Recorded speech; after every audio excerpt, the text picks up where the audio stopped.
வணக்கம். நம்ம சிவாய வாழ்க வளமுடன். எல்லோரும் நலமாயிருக்கிறீர்களா? இறையருள் என்றும் உங்களை ஆசீர்வதிக்கட்டும். அதாவது பார்த்தீங்கன்னா, நான் நிறைய பதிவு போட்டிருப்பேன். அதில் உங்களுக்கு வாசிய தியானம் பழகி கொடுத்துருப்பேன். அது வந்து பாதியோட நிற்கிது. நிறையா பேரோட எண்ண ஓட்டம் இருக்கும். ஏன் இதை நிறுத்திட்டாங்கன்னு எனக்கு அதுக்கு நேரம் இல்லைன்னு தான் சொல்லலாம். ஆனால் அதை கண்டிப்பாக அந்த பயிற்சியிலேருந்து உங்களுக்கு யூடியூப்பில் நான் கொடுப்பேன். நம்ம இறைமை டிவியில் கூட அதை கொடுக்க வாய்ப்பு இருக்குது. ஏன்னா ஐயா மூலியமா இதில் கூட நான் கொடுக்குறேன். ஏன்னா எனக்கு புக்குகள் எழுத இந்த வாட்ஸ்அப் கால்லாம் பண்ணுறாங்க, பண்ணாதீங்க. நீங்கள் வந்து தகவல் வந்து அதில் மெசேஜ் பண்ணுங்கள். அதை நேரடியாக பேசும்போது எனக்கு வந்து அது உங்களுக்கே ஒரு நேரம் ஒத்துழைக்கப்படுறது. என் தவ வாழ்க்கை கெட்டு போகுது. அதனால நான் வந்து உங்களுக்கு வந்து நீங்கள் வாய்ஸ் போட்டிங்கன்னா எப்போ ஒரு டைம் நான் பதில் சொல்கிறேன். சரிங்களா? நமச்சிவாய. ரொம்ப நேரம் ஒவ்வொருத்தவங்க பேசுகிறாங்க. அதனால வந்து நான் தவம் பண்ணி உங்களுக்கு கொடுக்குற பயிற்சி தான் கெட்டு போகுதே ஒழிய எனக்கு ஒரு பிரச்சனையும் இல்லைங்க. பார்த்தீங்களா? உங்களுக்கு வாசியெல்லாம் கொடுக்குறது தடையாகுது. பார்த்தீங்களா? அதனால வந்து நீங்கள் தான் பயிற்சி இது பண்ண வேண்டியது வருது. சரிங்க, அதை விடலாம். அப்புறம் நிறையா பேர் வந்து இது முக்கியமாக நான் சொல்லணும். நிறைய பேர் வந்து கேட்குறாங்க, உங்களுக்கு அவரை தெரியுமா, வள்ளலார் தெரியுமா, இயேசு தெரியுமா, அல்லாஹ் தெரியுமா, இந்த மாதிரிலாம் நேராகவும் கேட்குறாங்க. இது யூடியூப்ல இதுலையும் கமெண்ட்லையும் கேட்குறாங்க. தப்புங்க. அவங்களுக்கெல்லாம் சொல்கிறேன், அவங்களை தெரிஞ்சு அவங்களாம் நல்லா வாழ்ந்த மகான்கள் அவங்கள பைபிளில் குரானில் ஓலைச்சுவடியில் எழுதி கொடுத்துட்டு போயிட்டாங்க. நாங்கள்லாம் இப்படி வாழ்ந்தோம் அப்படிங்கிறதுக்கு ஆதாரத்துக்கு கொடுத்துக்கிட்டு நாங்கள் இப்படி வாழ்ந்து இந்த உலகத்தில் இறை சக்தியோடு போகணும் அப்படிங்கிற எண்ணத்தை நினச்சிட்டு போயிருக்காங்க. அவங்கள முதல்ல நீங்கள் உங்களை அறிஞ்சீர்களா? அறியுங்கள். இப்போ உங்கள் கண்ணு முன்னால் இருக்கிறது நானு, நீங்கள். எது நமக்கு நிஜம் என்று தெரிகிறதோ அதை அறியணும். நீங்கள் இந்த பூமியில் என்ன செஞ்சீங்க, நீங்கள் என்ன கற்றுக்கிட்டீங்க, நீங்கள் என்ன நல்லது பண்ணீங்க, உங்களால் என்ன நல்லது நடந்துச்சு, நீங்கள் என்ன உணர்ந்தீங்க, நீங்கள் எத்தனை பேருக்கு உங்களோட உபதேசம் போய் சேர்ந்துச்சு உங்களோட அப்படிங்கிறது உங்களை உணருங்க. நீங்கள் அவங்கள உணர்ந்து நீங்கள் என்ன பண்ண போகிறீங்க? அவங்க உங்களைய வந்து அவங்க ஏற்றுக்கவே மாட்டாங்க. ஏன்னா இறை சக்திகள் நீங்கள் கும்பிடுற கடவுளர்கள் பூரா நீங்கள் பிரித்து மதம் ஜாதி அப்படிங்கிற மாதிரி பிரித்து வைக்கிறீங்க. அவங்க எல்லாம் ஒரே சக்தியாக இருக்காங்க. உங்களை பார்த்து அவங்க வந்து என்ன பண்ணுவாங்க, அவங்கள வந்து நம்ம கடவுள்னு கும்பிட்றத விட, இறைவன்னு கும்பிட்றத விட அறிவர்கள்னு சொல்கிறது தான் அவங்க ஆசைப்படுறாங்க. உங்களுக்கு தெரியுங்களா? உங்களுக்கு தெரிஞ்ச உலகத்தில் தெரிஞ்ச கடவுள்கள்லாம் எல்லா பேரையும் சொல்லிட்டீங்க. அது நம்ம அங்கத்தையும் உறுப்பையும் வச்சு தான் சொன்னாங்க. அதுக்கு ஆதாரம் நான் பூர்வமாக சொல்கிறேன். கடவுள்னு யாரை நம்ம ஒப்பிடுறோம்னா, இந்த உலகத்தில் நம்மளுக்கு நன்மைகளும் செஞ்சு கொடுத்து எந்த ஒரு தீய அலை இல்லாமல் என்ன ஆற்றலை உருவாக்கி அதிக சக்தியும் ஆற்றலையும் உருவாக்கி தந்து போனவர்களை நம்ம கடவுள் என்று கும்பிடுறோம். அதாவது கடவுள் கிடையாது, இறைவன் என்று கடவுள் நாம தான். அது நாம தான் கடவுளுங்கிறதுக்கு உங்களுக்கு ஆதாரபூர்வமாக நான் சொல்லிடுறேன். அதை ஏற்கனவே இந்த ஐயாக்கிட்ட யூடியூப்பில் பயிற்சியில் நான் கொடுத்துருப்பேன். கடவுள்னா இதுதாங்க அர்த்தம்னு 1, 2 கொடுத்துருப்பேன் ஐயாட்ட. அவரும் மறக்கிறாரு நிறையா. சரி, அதை மீண்டும் நம்ம போடலாம். அப்போ வந்து இறைவனுங்கிறத வந்து உங்களுக்கு யாருன்னு சொல்லிடுறேன். அந்த இறைவன் வந்து உங்களையெல்லாம் வந்து ஒரு பொழுதும் வந்து நேசிக்க மாட்டார். உங்களை நேசிக்கிறது ஆற்றலும் சக்தியும் உங்களோட பூர்வீகத்தோட ஆன்மாக்களும் மட்டும்தான். யாரையுமே அந்த இறைவன்கள் நேசிக்க மாட்டார்கள். ஏனென்று சொன்னால் இறைவன்களை நீங்கள்லாம் பிரித்து பார்க்குறீங்க. அதனால உங்களை யார் அதாவது பிரித்து பார்க்காதவர்களும் இங்கே இருக்கிறாங்க. அவங்கள இறைவன்கள் நேசிப்பாங்க. பிரித்து மதமாக பார்த்து அதை கேள்வி கேட்குறீங்க. உங்களையே நீங்கள் திட்டிக்கிற மாதிரி. கடவுளை திட்டினீங்கன்னா உங்களை நீங்கள் திட்டிக்கிற மாதிரி.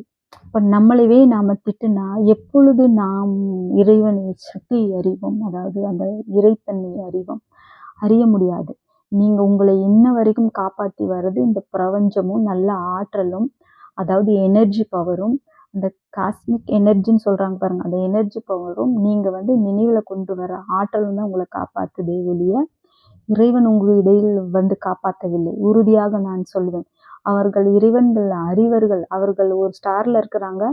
அவங்க உங்களை வந்து நீங்கள் கடினமாக நினச்சி இங்கே விழுக போகும்போது அவங்க உங்களை பற்றி வருத்தத்தான் படுவாங்களே ஒழிய உங்களுக்கு ஏதோ ஒரு உணர்த்துவாங்க. அது நல்ல பக்தியும் சக்தியும் முழுமையா அறிஞ்ச அறிவர்களுக்குள்ள அவங்க தெரிவாங்க. ஆனா தெரிஞ்சிருப்பாங்க நிறைய பேர்த்துக்கிட்ட. அதை உணருங்க. என் இறைவன் இருக்கிறான், இறைவன் இருக்கிறான். உங்களோட பூர்வீக ஆன்மா, முன்னோர்கள் தான், பித்ருக்களோட ஆன்மாலே நல்ல ஆன்மால் தான் உங்களை காப்பாத்துறாங்க. அவங்கள கும்பிடுங்க.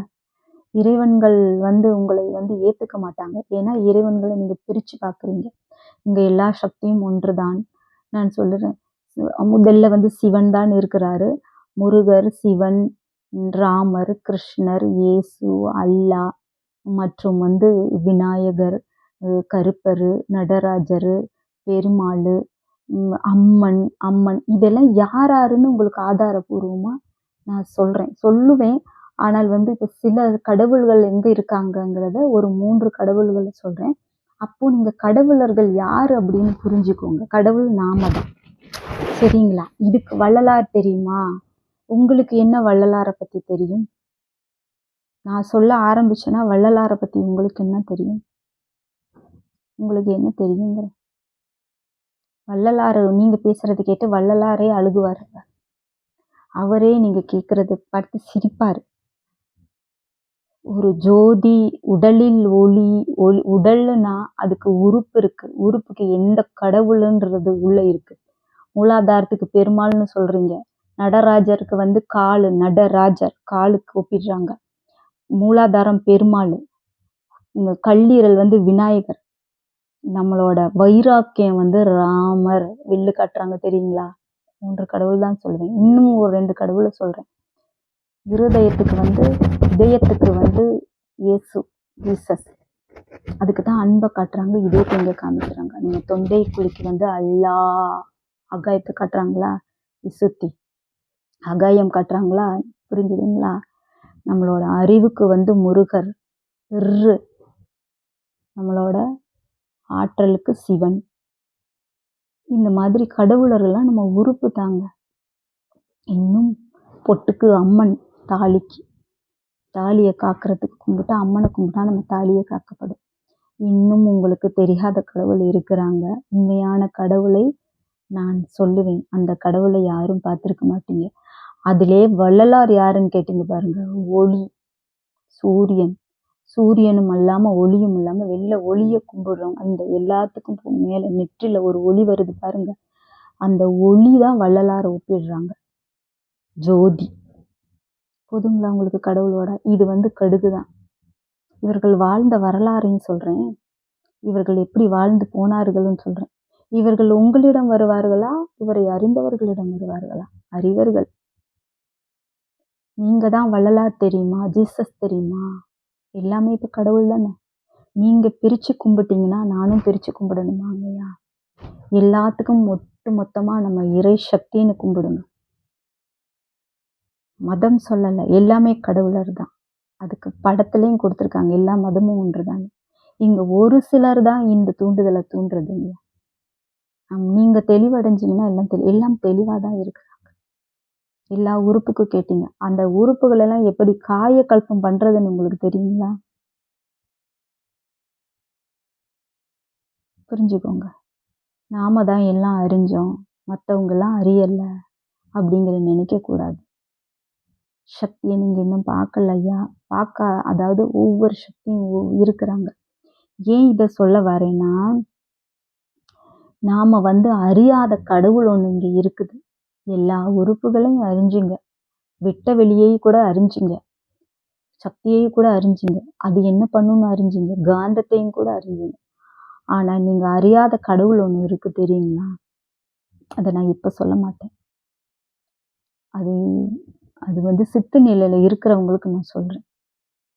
சிவனுக்கும் மேல சக்தி, சக்திக்கும் மேல வெட்ட வெளி, இருள், ஒளி பத்தி இதெல்லாம் வரலாறு. இதெல்லாம் வரலாறு மாதிரி ஆயிரும். நான் சொன்னேன்னா நிறைய சொல்லணுங்கய்யா.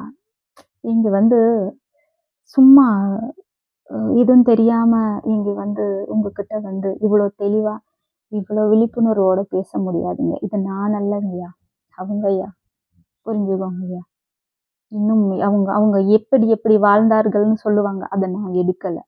வெள்ளை யாடை, கொங்கு வேளாளர், வள்ளலார். வேண்டாங்கய்யா, வரலாறு கதை வேண்டாம். இதெல்லாம் உங்களுக்கு கொடுக்கக்கூடாதுன்னு இருக்காங்க. அவங்கெல்லாம் மறைக்கப்பட்டது மறைக்கப்பட்டதாகவே இருக்கட்டும் ஐயா. நான் அதை எதையும் எடுத்து சொல்ல விரும்பல. என்னோட பணி கொடுத்துருக்காங்க. புரிஞ்சதுங்களா? என்னோட பணி என்ன கொடுத்துருக்காங்க? தவத்துகள கொஞ்சம் சொல்லி அரவணைச்சு கஷ்டப்படுற தவம்னால சிவ சிவ சிவன்னு கஷ்டப்படுறவங்களுக்கு ஒரு வழிகாட்டுதல் மட்டும்தான் கொடுத்துருக்காங்க. உலகமே தெரிஞ்சாலும் சொல்லப் போறது கிடையாதுங்கய்யா. அதை ஏத்துக்காதீங்கய்யா. ஏத்துக்க மாட்டீங்க.